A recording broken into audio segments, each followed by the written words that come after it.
ৰাখেন কি কৰিছা? এই কালি বাও ধান কাটিলোঁ, পানীত ডুবিলে যে, পানীৰ তলত সোমাই পেলাই ধান কাটিবলগীয়া হৈছে। ধানবিলাক আনিলোঁ, তিতি আছে, গতিকে ৰ'দত এনেকৈ মেলি দিছোঁ। পানী বেছি হৈছে ন, এই ঘৰৰ আধা আধি পানীয়ে হ'ব ধৰিছে দেখোন। কি কৰিবা আৰু বোলে, ইফালে কি লখিমপুৰ ধেমাজি চাইডে মানে পানী বহুত বেছি হৈছে। আমাৰ ইফালেও পাইছেহি আৰু মানে লাহে লাহে। অৰুণাচলত নে ক'ত বোলে পানী খুলি দিছে ড্ৰেইন।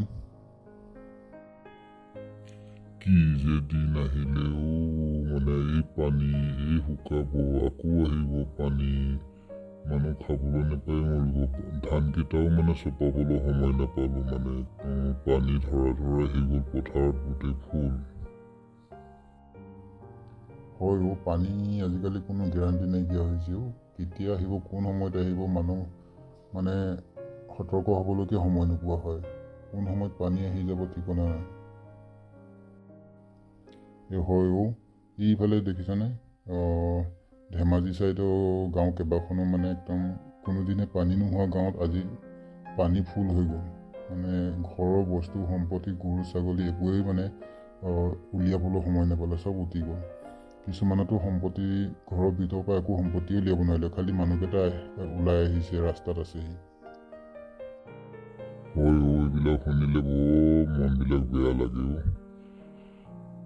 পানী যে আগত ছিজনত পানী আহিছিলে, ছিজনত গুচি গৈছিলে, কিন্তু এতিয়া ছিজন বুলি কথা নাই। যেতিয়া তেতিয়া পানী আহি যায়, তেতিয়া তেতিয়া শুকাই যায়। মানে মানুহ খেতি কৰি খাবলৈ, গৰু ছাগলী এটা পুহিবলৈ মানে বৰ অশান্তি হৈছে। মানে এতিয়া কি ক'ব, ক'ত ঘৰ বনাব, কি কৰিব, মানে এনেকৈ মাথাউৰি কাষতে ঘৰ বনাই থাকিবলগীয়া হয়। তাকো আকৌ বানপানী যেতিয়া আহিব ঘৰত ডুবাই দিয়ে। এনেকৈ আমি দেখিছোঁই নহয়, আমিও এই মাথাউৰি কাষতে আছোঁ, সৰুকৈ পজা এটা বনাই। উপায় নাই, এতিয়া ক'ত যাম, কি কৰিম, মানে একো উপায় নাই। ইয়াতেতো থাকিবই লাগিব আৰু, উপায় নাই। এইটো ঘৰ যে কোনদিনা উটাই লৈ যাব তাৰো ঠিকনা নাই। সেইকাৰণে আমি আৰু সতৰ্ক হৈ থাকোঁ। ৰাস্তাতে প্ৰায়ভাগ ৰাতি হ'লে মানে বেছি পানী অহা গম পালে আমি ৰাস্তালৈ ওলাই আহোঁ। আপুনি এতিয়া বয়স হৈছে, আপোনাৰ মানে এটা কাম কৰিব, আপুনি অলপ সতৰ্ক হৈ থাকিব। পটককৈ ঘৰ ওচৰত পানী আহি যাব, ঘৰ ডুবিলে আপুনি ওলাবলৈকে সময় নাপাব। গতিকে আপুনি অলপ বেলেগ জেগাত গৈ নিজৰ ছোৱালী তোৱালী ক'ৰবাত যদি শুকান জেগাত আছে, ঢাপ জেগাত আছে, তাত গৈ আপুনি থাকিবগৈ বাৰিষা কেইদিন। নাযাওঁ, নিজৰ ঘৰখনৰ নিচিনা কেতিয়াও নহয়। লাগিলে পানীত ডুবি পানীতে শুওঁ, তথাপিও নিজৰ ঘৰখনৰ যেন নালাগে। ভগাই হওক চিগাই হওক, ঘৰখনত হোৱা যেন নালাগে। বেলেগৰ ঘৰত ধুনীয়া ঘৰ এটাত হ'লেও টোপনি নাহিব।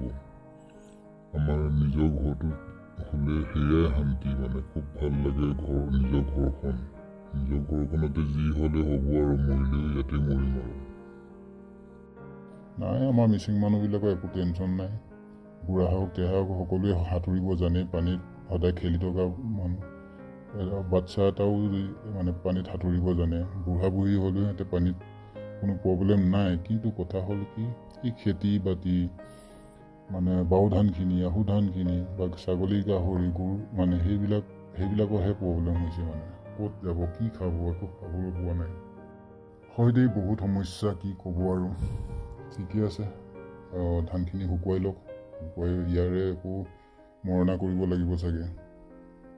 মৰণা কৰি ধানকেইটা উলিয়াই অলপ গোটাই লওঁ। এতিয়া আকৌ পানী বহুত বেছি বাঢ়ি আহিলে মানে তোমালোকৰ খোৱাও অসুবিধা হ'ব নহয়। তাকে দেউতাই মই মানে তাকে ধানখিনি পটাপট শুকুৱাই লওঁ। কাইলৈ মানে মৰণা কৰি আকৌ মেলত দি খুন্দাই আনি চাউলটো জমা কৰি ৰাখিব লাগিব। শাক পাচলিকেইটা নহ'লেও হ'ব, নিমখ আৰু চাউলটো থাকিলেও তেনেকৈও খাব পৰা যায়।